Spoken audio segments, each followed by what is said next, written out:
The door exploded inward. Wood splintered, metal groaned, and 6 men in black suits flooded into apartment 304 like a tidal wave of violence. Dae-won stepped through last, his footsteps deliberate, his expression cold. He had done this 100 times. Break in, extract the target, leave no witnesses. Tonight should have been no different. Except tonight, everything changed. The apartment was silent. No resistance. No gunfire. No target scrambling for an escape route. Just sobbing. As Dae-won's eyes adjusted to the dim light, he saw her. A young African woman, mid-20s, curled on the floor near the couch. Blood dripped from her split lip. Her left eye was swollen shut. Her dress was torn at the shoulder, exposing fresh, angry bruises. And standing over her, fist still clenched, was a man, Korean, tall, smug. He looked at the intruders with irritation, not fear. Wrong apartment, the man said flatly. Get out. But Dae-won didn't move. He couldn't, because the girl lifted her head slightly, and through the blood and tears, her face became visible. For a moment, time stopped. His breath caught in his throat, his vision tunneled, and the world around him faded into static noise. She looked exactly like Hyrin. The same eyes, the same cheekbones, the same delicate curve of her jaw, the same terror. The present and the past collided violently, and suddenly he wasn't standing in this apartment anymore. He was back in that hospital room 7 years ago, holding Hyrin's lifeless hand, her face bruised beyond recognition, her body broken by the man she tried to leave. He had been too late then, but not now. Dae-won's hand moved to his holster. The motion was smooth, instinctive. The Glock 19 cleared the leather in less than a second. One shot. The boyfriend's head snapped back. His body crumpled to the floor, lifeless before he even realized what happened. The sound echoed in the small apartment. Sharp, final. The girl screamed. Dae-won's men froze, eyes wide. They knew better than to question him. But this was different. This wasn't the plan. This wasn't the target. Boss, Min-jae said carefully. What? Get out, Dae-won said, voice low and hollow. Boss, we need to. I said get out. The men exchanged glances, then slowly filed back into the hallway, leaving him alone with the girl and the corpse. Dae-won holstered his weapon and approached her slowly, like she was a wounded animal that might bolt. She was still sobbing, her body trembling, her hands pressed against the floor as if trying to disappear into it. He knelt in front of her. Up close, the resemblance was even more haunting. Not identical, but close enough to make his chest ache. Close enough to make him feel like the universe was playing a cruel joke. He reached out and gently touched her cheek, brushing away a streak of blood with his thumb. She flinched violently, her eyes snapping to his face. Don't be afraid, he whispered. But she was. He could see it in her dilated pupils, in her short, panicked breaths. Somehow, that fear felt personal, like it was fear he had once failed to stop. Please, she choked out. Please don't hurt me. The words pierced him like a blade. He pulled his hand back slowly and rose to his feet. He looked at the man's body, the man who had been beating her, and felt nothing. No guilt, no regret, only a hollow satisfaction. You're safe now, he said. Then he turned and walked out, the broken door hanging crooked behind him. But as he stepped into the hallway, he looked back one last time. She was still on the floor, staring at him with wide, disbelieving eyes. Something clicked into place inside him. Something dark. Something he thought had died with Hyrin. Obsession. If you're already hooked, hit that subscribe button, because this story is about to get a whole lot darker. The car ride back was silent. Dae-won sat in the back seat, staring out the tinted window at the glowing Seoul skyline. The city pulsed with life, indifferent to the violence running through its veins. Min-jae drove, glancing occasionally at the rearview mirror. He had been with Dae-won for 10 years, and knew when to speak, and when to stay quiet. Tonight, silence seemed safe. But 20 minutes later, he couldn't hold it in. Boss, what happened back there? Dae-won didn't answer immediately. His jaw tightened. His hands curled into fists. She looked like her, he finally said. The air thickened. Everyone in the organization knew about Hyrin, knew what happened, knew how it broke him. They knew the rule he enforced ever since. Never hit women, and kill any man who did. You mean? Min-jae hesitated. Exactly like her. Dae-won whispered. Her face. Her eyes. Everything. Coincidence. I don't believe in coincidences. Then what do you believe in? Dae-won turned his hollow eyes to him. Fate. And second chances. At 2:47 a.m., Dae-won stood outside her apartment building. His men were gone. He needed to do this alone. He looked up at the third floor. Her window was dark, but he knew she was inside. He could feel it. He didn't know her name or anything about her, but it didn't matter. In his mind, she was already his. He pulled out his phone. I need everything. Name, background, school, work, family. Everything. On who? The girl in apartment 304. The one with the dead boyfriend. There was a pause. Boss, are you sure? Do it. Now. He hung up, leaned against his car, and lit a cigarette, eyes never leaving her window. He stayed until sunrise. Tosin woke up on the floor. For a moment, she didn't know where she was. Then the pain came. Her ribs, her face, her wrists, and the memories hit her like a wave. The fight, the beating, the door exploding inward, the gunshot, her ex-boyfriend's body lying a few feet away, eyes still open. She scrambled up, heart racing, bile rising in her throat. He was dead, and the man who killed him, cold, terrifying, had touched her face with a gentleness that didn't match anything about him. Nothing made sense. She grabbed her phone with trembling hands and dialed the police. By noon, investigators swarmed the apartment, asking questions she couldn't answer. Did you know the men who broke in? No.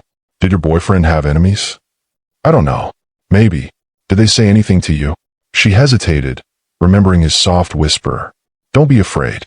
No, she lied. Nothing. They didn't believe her, but they couldn't prove anything. Eventually, they let her go. She packed a bag and went to her friend Kayamika's apartment. The moment Kayamika saw her bruised face, Tosin broke down crying. The next day, Tosin forced herself to return to her routine. School first. She was a graduate student at Yonsei University and couldn't afford to fall behind. But as she walked across campus, a strange sensation prickled her neck. She felt watched. Near the library, she stopped and scanned the crowd. Then she saw it. A black Mercedes sedan parked at the edge of the lot, engine idling. Her stomach dropped. It was just a car, she told herself. Just a coincidence. But the driver's door opened, and he stepped out. The man from last night. Tall, broad-shouldered, immaculate in a black suit. His face expressionless, his eyes locked on her with an intensity that made her knees weak. She couldn't move. He didn't approach, just stood there, hands in his pockets, watching her like she was the only person in existence. Then he nodded once, slowly, and got back into the car. The Mercedes pulled away. Tosin stood frozen for a full minute, heart hammering. What on earth was that? Tosin tried to focus on her lecture, but the words blurred together. Professor Kim was talking about geopolitical tensions in East Asia, yet all she could think about was the man in the black Mercedes. The way he looked at her, the certainty in his eyes, the way he nodded as if confirming something to himself, and the way he killed her boyfriend without hesitation. She closed her eyes and inhaled slowly, trying to ground herself. It had to be paranoia. He probably had business on campus. It was just coincidence. It had to be. But deep down, she knew better. After class, she went to her part-time job at a small cafe in Hongdae. Mrs. Park, the owner, had always been kind, hiring her despite her imperfect Korean. Today the cafe was quiet, just a few students with laptops and iced Americanos. Tosin tied her apron and stepped behind the counter, relieved to have something mundane to focus on. Then the bell above the door chimed. She looked up and froze. He was there. Dae-won stepped inside like he owned the place, his presence commanding attention, even though he wasn't doing anything overtly threatening. He was simply there, tall, composed, dangerous. His eyes scanned the cafe until they found hers, and then they softened slightly. He walked to the counter. Tosin's hands trembled as she gripped the register. What do you want? She asked, barely keeping her voice steady. Coffee, he said. Black. No sugar. She stared at him, trying to read his expression, but his face gave nothing away. That's all, she managed. He tilted his head, as if considering something. For now. She made the coffee in tense silence, shaking so badly she nearly dropped the cup twice. When she handed it to him, their fingers brushed. The contact was brief, but it sent a jolt through her. He didn't pay. He simply nodded once, took the coffee, and sat at a table near the window, 2 tables away, and he stayed there for the next 3 hours. Mrs. Park eventually came out from the back room and leaned close to Tosin. "Who is that man?" she whispered. "I don't know," Tosin lied. "He has been staring at you for an hour. Is he your boyfriend?" "No," Tosin said quickly. "He's nobody." Mrs. Park didn't look convinced, but let it go. When Tosin's shift ended, she slipped out the back exit, hoping to avoid him. But when she rounded the corner, she found him already there, leaning against a lamppost, hands in his pockets, waiting. "How did you—" she began, then stopped. "Are you following me?" "Yes," he said without hesitation. The bluntness stunned her. She expected denial, excuses, but he offered none. "Why? What do you want from me?" He straightened and stepped closer, not threatening, but deliberate. "You remind me of someone," he said quietly. "Someone I couldn't save." The pain in his voice made her chest tighten. "I'm not her," she said. "Whoever she was, I'm not her." "I know, but you could have been. That night, if I hadn't been there." "You killed him," she cut in. "You shot him without asking questions. He was beating you. That doesn't give you the right." "It gives me every right," he said, his voice sharpening. "Men like him don't deserve mercy." Tosin stepped back, unnerved by the intensity in his eyes. "Stay away from me. I don't know you. I don't want to know you." He didn't move, didn't react, just watched her with that same unreadable expression. "You're not safe," he said finally. "Let me protect you." "I don't need your protection." A faint smile tugged at his lips, though it never reached his eyes. "You don't have to accept it. You already have it." Then he turned and disappeared into the crowd, leaving her trembling on the sidewalk. That night, she couldn't sleep. She lay in Kayamika's guest bed, staring at the ceiling, replaying the day. Kayamika noticed something was wrong over dinner, but Tosin couldn't bring herself to explain. How could she? Who would believe her? Lying in the dark, she suddenly heard footsteps outside the apartment. Slow, deliberate. Her breath stopped as the steps paused, then continued down the hallway. She exhaled shakily, telling herself it was a neighbor. But she knew better. He was out there, watching, waiting. The next morning, she went to the police. She marched into the precinct determined to file a report, get a restraining order, something. But the officer barely listened. "He's following me," she said. "He showed up on my work. He admitted to stalking me." "Has he threatened you?" The officer asked lazily. "No, but..." "Has he touched you?" "No, but..." "Then there's nothing we can arrest him for, miss." Her frustration bubbled over. "He killed my boyfriend." The officer's eyes widened slightly. "You're the girlfriend from apartment 304? "Yes." But instead of helping, he closed the file. "That case is under investigation. We can't discuss it. I'm telling you who did it." His expression turned too neutral. "You should go home. If you feel unsafe, call 112. He was dismissing her. Someone was protecting Dae-won. By Friday, she was falling apart, slipping grades, sleepless nights, barely eating. And every time she stepped outside, she saw him.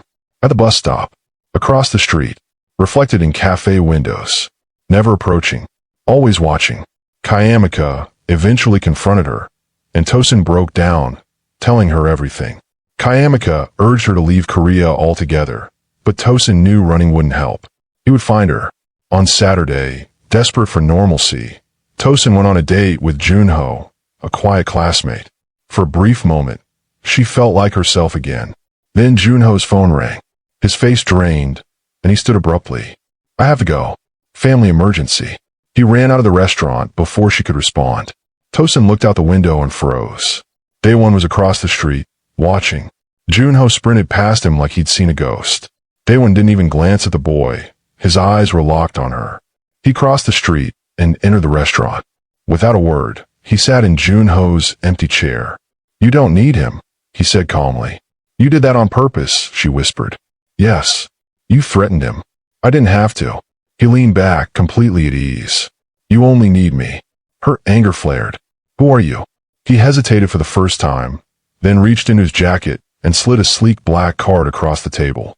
"Kong Dae-won, CEO, Kong Enterprises. When you're ready to stop running," he said, "call me."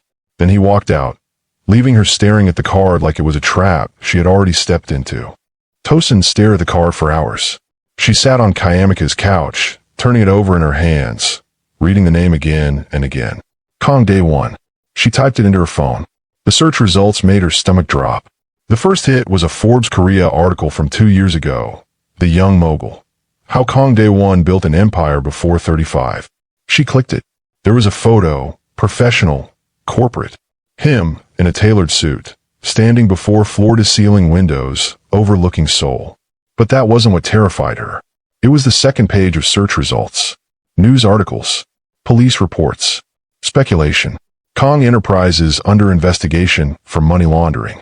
Alleged ties between Kang Dae-won and Seoul's underground. 3 witnesses disappear before trial involving Kang Corporation.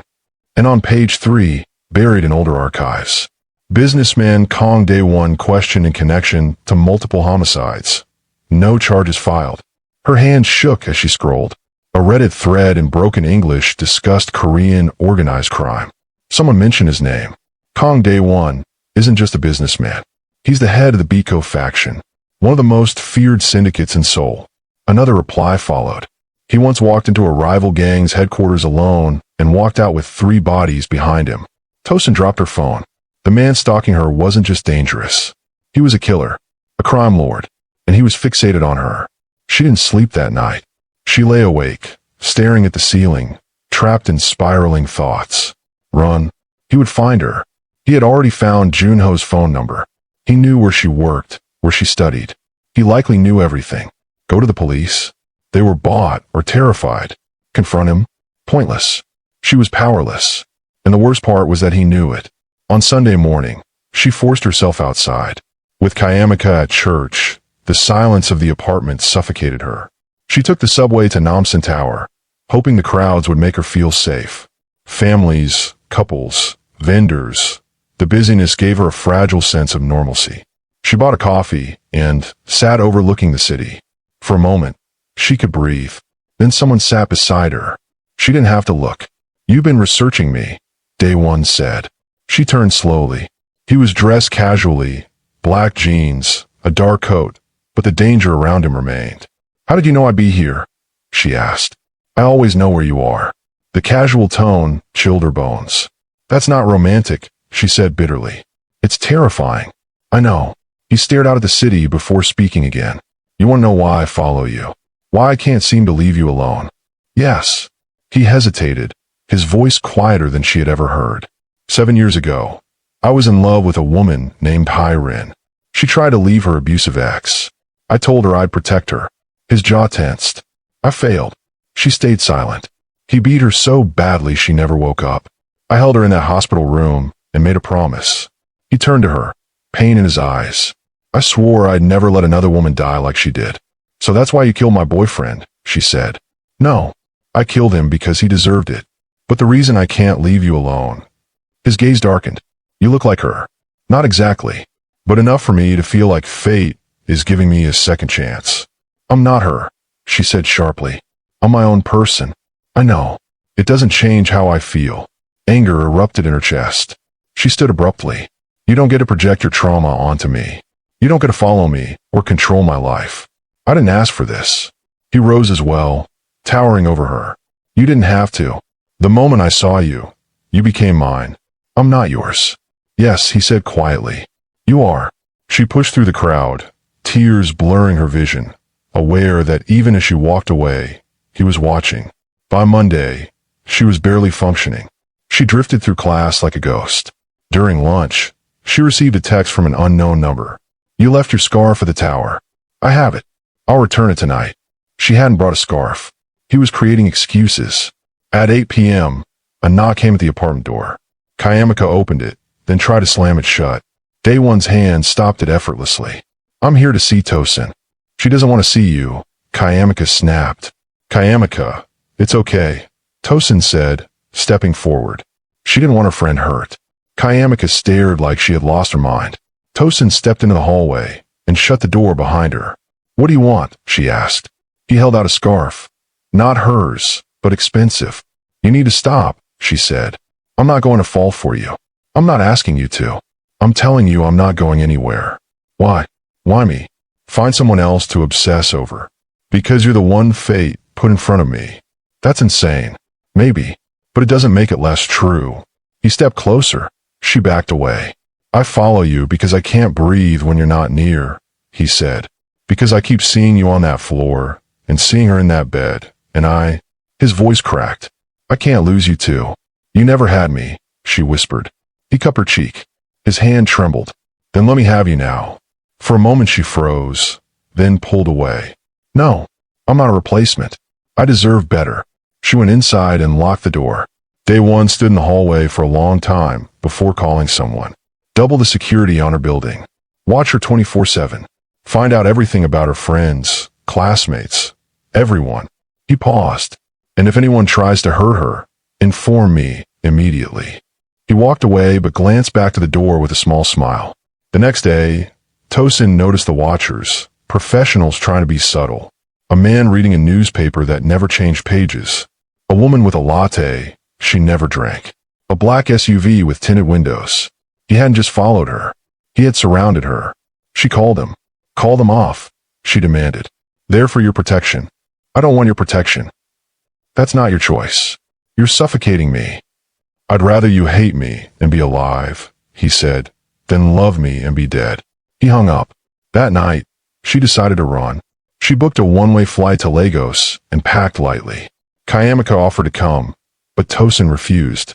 The next evening, she took a taxi to the airport. No cars tailing her. No suits. At the gate, she finally breathed. She was going to escape. Then a hand closed around her wrist. She turned slowly. Dae-won stood there. Did you really think I wouldn't know? He asked softly. Please, she whispered. Let me go.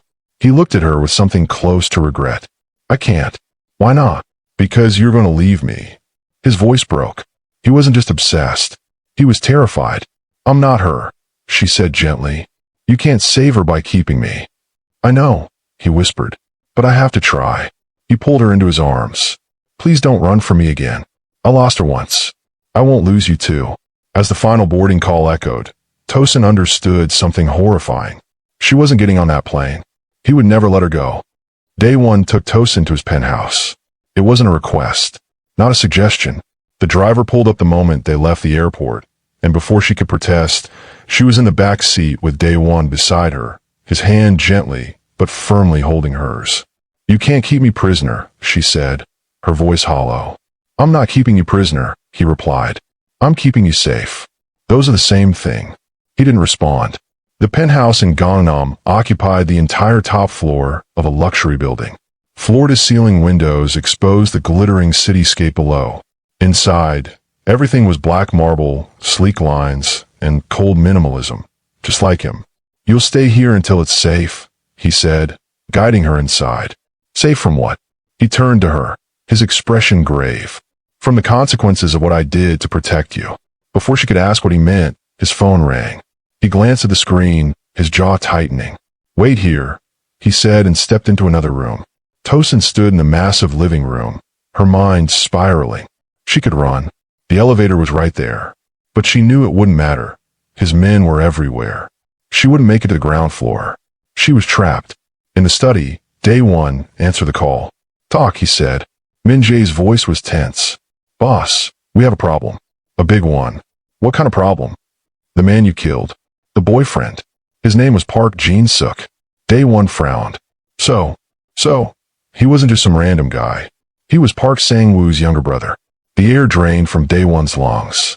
Park Sang-woo, the leader of the Crimson Serpents, one of the most vicious gangs in Seoul. Ruthless, unpredictable, and now with a deeply personal reason to come after him. Fuck, Dae-won muttered. It gets worse, Min Jae continued. Sang-woo knows you killed him, and he knows why. Ow, someone talked.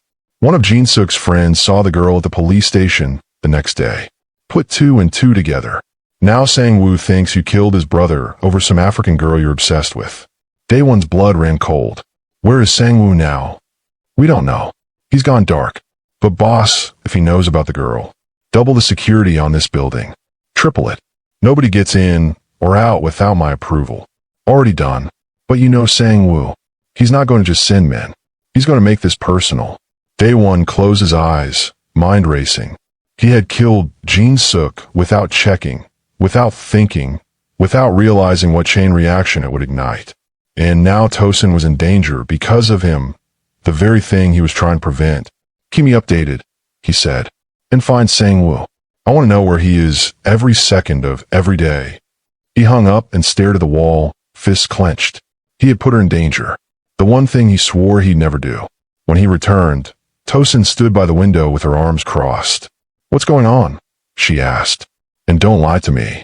He considered lying, but something in her eyes stopped him. "The man I killed," he said slowly. "Your ex-boyfriend. He had a brother." Tosin's face paled. And his brother is Park Sang-woo, the leader of a rival gang." "Oh God. Sang-woo knows I killed him," Dae-won continued. "And he knows about you." "What does that mean?" "It means you're a target now. He'll try to hurt you to get to me. Because you killed his brother." "Yes." "Because you were protecting me." "Yes." Her legs gave out, and she sank onto the couch. "This is insane. I came to Korea to study, to build a future, and now I'm in the middle of a gang war because you couldn't leave me alone." "I'm sorry," he said, and he meant it. Tears streamed down her face. "Sorry doesn't fix this. Sorry doesn't make me safe." "No," he agreed. "But I will. I'll fix this." "How?" "By doing what I do best." The darkness in his voice made her shiver. For 3 days, Tosin was trapped in the penthouse. Dae-won came and went, always flanked by armed men. He brought her food, clothes, anything she needed, but not freedom. She spent her days staring out the window, feeling like a bird in a gilded cage. Kayamika texted constantly. "Where are you? Are you okay? Did you make it to Nigeria?" Tosin couldn't tell her the truth, so she lied. "I'm fine. Safe. I'll explain later." On the 4th day, Dae-won returned home, looking exhausted. "Any news?" Tosin asked. He shook his head. "Sang-woo is in hiding, but he'll make a move soon. Men like him always do. And when he does, I'll end him." He said it like he was talking about running an errand. "You talk about killing like it's nothing," she whispered. "Because to me, it is nothing," he replied. "I've killed more men than I can count, and I'll kill 100 more if it means keeping you alive. I never asked for that. You didn't have to." He sat beside her, closer than usual. "Do you know what the worst part is?" "What?" "I don't regret it. Any of it. Because if I hadn't been there that night, you'd be dead." Tosin stared at him, searching his face. "You're not a good man, are you?" "No, I'm not." "Then why do I feel safe with you?" The question surprised both of them. Dae-won reached up, tucking a strand of hair behind her ear. "Because you know I'd burn the world down before I let anyone hurt you." His hand lingered on her cheek. For a moment, neither moved. Then Tosin pulled away. Don't make me feel things for you. Not when this is all so wrong." He nodded, respecting the boundary, but the look in his eyes said he was already in too deep. And so was she. On the 5th day, everything fell apart. Tosin was alone. Dae-won had left an hour earlier, leaving 2 guards outside the door. She was in the kitchen making tea when the lights went out. Suddenly, completely. Her heart ceased. "Hello," she called. No answer. Then she heard it.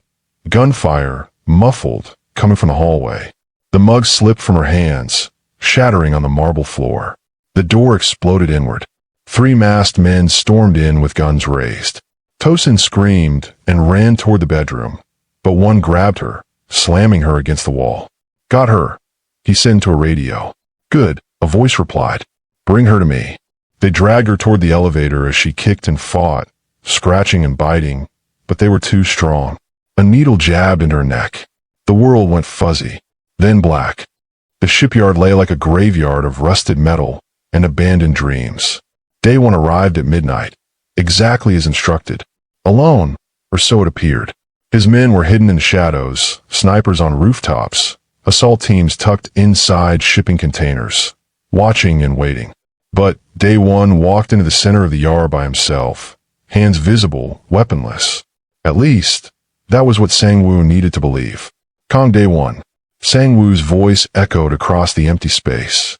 The monster finally shows his face. Floodlights snapped on, blinding him. When his vision cleared, he saw them. Sang-woo stood high on an old crane operator's platform, 3 stories above the ground. Beside him, hands bound and mouth gagged, was Tosin. Her face was bruised, blood crusting her lip, her eyes wide with terror. But she was alive. Dae-won's hands curled into fists. "Let her go," he called out. "This is between us." "You're right," Sang-woo said, pressing a gun to Tosin's temple. "It is. You killed my brother. So now I kill what you love." "Your brother was a piece of shit who beat women," Dae-won said coldly. "He deserved what he got." "Maybe," Sang-woo said with a shrug. "But he was my blood, and you took him from me." He cocked the gun. Tosin whimpered behind the gag. "Wait," Dae-won shouted. "You wanted me, right? Here I am. Let her go, and you can do whatever you want of me." Sang-woo paused. "Tempting. But watching you lose her will hurt more than killing you." He moved the gun from her head and aimed at her leg. Then he fired. Tosin screamed as the bullet tore through her thigh, sending her collapsing to her knees. Dae-won roared and charged forward, right as Sang-woo's men emerged from the shadows. 20 of them, armed with automatic weapons. Gunfire exploded around him. Dae-won dove behind a crate as bullets ripped through the air. He pulled out 2 handguns from hidden holsters and returned fire, dropping 3 men instantly. His own men swarmed the yard. The night erupted into chaos. Explosions, screams, bursts of gunfire. Dae-won moved like a ghost, killing with lethal precision. His mind held only one thought: get to Tosin. On the platform, Sang-woo dragged her toward the edge. Tosin fought weakly, her blood pooling beneath her. "He's coming for you," Sang-woo hissed. "And when he gets here, I want him to watch you fall." Below, the platform overlooked a 40-foot drop into a concrete drainage pit. Dae-won reached the base of the structure. Bodies littered the ground around him. His suit was torn, blood soaking into the fabric, but he kept going. He looked up and saw Sang-woo with a knife pressed to Tosin's throat. "Drop your weapons," Sang-woo shouted, "or I cut her now." Dae-won set his guns on the ground. "Good," Sang-woo said. "Now climb." Dae-won climbed the ladder, each rung sending pain through his broken fingers and deeply cut palm. When he reached the top, Sang-woo kicked him in the face, knocking him to the metal floor. "Stay down." Dae-won pushed himself up. "Let her go." "Or what?" "Or I make your death last days." Sang-woo laughed, until Dae-won lunged. He tackled him away from Tosin, both men crashing to the floor. They fought viciously, each hit fueled by rage, grief, desperation. Dae-won slammed Sang-woo's head against the platform again and again until Sang-woo landed a hit on his shattered fingers. Dae-won's scream echoed through the yard. Sang-woo shoved him away and scrambled toward Tosin. She tried to crawl, but her leg gave out. Sang-woo grabbed her by the hair, dragging her to the edge. "You want her," he shouted. "Catch her." And he pushed. Everything slowed. Tosin fell backward, her terrified eyes locked on Dae-won's. She didn't scream. She simply fell. Dae-won threw himself forward, reaching with everything he had. His fingers caught her wrist, barely. Her weight dragged against his broken hand. Blood slicked his grip. He dropped onto his stomach, both hands clutching her wrist. "I've got you," he gasped. "I've got you." She dangled 40 feet above concrete, trembling. "Don't let go," she whispered. "Please." "Never." He tried to pull her up, but his broken fingers failed him, and his right hand kept slipping in blood. Behind him, Sang-woo laughed. "How poetic. You get to watch her fall, just like Hyrin died." Dae-won ignored him, straining with everything he was. "Dae-won," Tosin said, her voice suddenly calm. "It's okay." "No, don't say that. You have to let go." "Shut up. I'm not losing you." Her eyes softened. "Look at me." He did. "It's not your fault," she whispered. "Not this. Not Hyrin. None of it. Tosin, please. I forgive you." Something broke inside him, and then his hand slipped. Just a little. Enough. Her wrist slid through his fingers. "Tosin," he screamed, lunging desperately. But she fell. Her body plummeted. Their eyes met one last time before she struck the concrete with a sickening, final crack. Dae-won stared down at her broken body, refusing to believe it. She didn't move. Didn't breathe. Gone. A raw, animalistic scream tore from him, a sound of pure soul-shattering agony. Behind him, Sang-woo laughed. "Guess you couldn't save this one either." Dae-won snapped. He spun, grabbed Sang-woo by the throat, and lifted him off the ground with one hand. Sang-woo choked, eyes wide in horror, as Dae-won slammed his head into the railing. Once, twice, again. Min-jae arrived with men, shouting, trying to pull him off, but Dae-won was beyond human, locked in a trance of destruction. He didn't stop until Sang-woo's skull cracked, and there was nothing left of the man. Only then did Dae-won collapse to his knees. His hands were mangled, useless, bones and skin shredded. But the pain didn't register. Nothing did. Min-jae approached cautiously. "Boss, kill them all," Dae-won whispered. "What?" Dae-won raised his head. His eyes were dead. Hollow. Every member of the Crimson Serpents. Every associate. Every family member. Every person who ever helped them. Erase them. "Boss, do it." And Min-jae obeyed. What followed became the bloodiest week in Seoul's criminal history. Dae-won turned into a ghost, a demon, an unstoppable force of vengeance. He slept nowhere, ate nothing. He hunted. Safe houses burned. Businesses exploded. Soldiers died screaming. Dae-won killed most of them himself, despite his shattered hands, using knives, pipes, anything. By the end of the week, the Crimson Serpents ceased to exist. 3 weeks later, Dae-won stood before two graves in an empty cemetery as rain fell softly.